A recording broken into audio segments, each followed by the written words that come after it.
A mysterious story began with a body found in the desert and ended with the unraveling of two crimes linked by chance. In early May 2020, the body of a young man in his 20s was discovered on a remote desert road between Zarzis and Ben Gueoudain. Signs of decomposition were evident, including blows to the head and tire tracks from a regular car in the sand.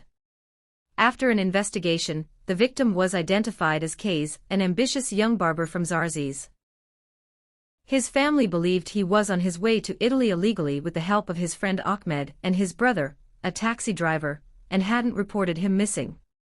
The case became a perplexing mystery. Was it a crime connected to a failed migration attempt?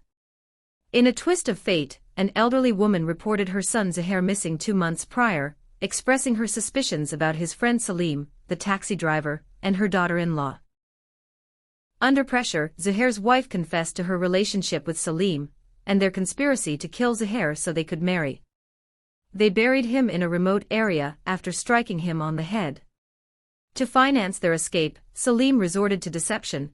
He exploited Kays's desire to emigrate, promising to facilitate his travel in exchange for money.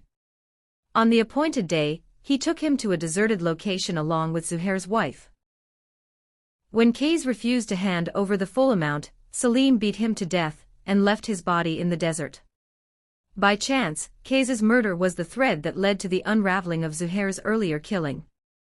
The killers were apprehended before they could escape, and were sentenced to death in 2023, thus closing the case of two crimes linked by a tragic fate and a dark thread of coincidence.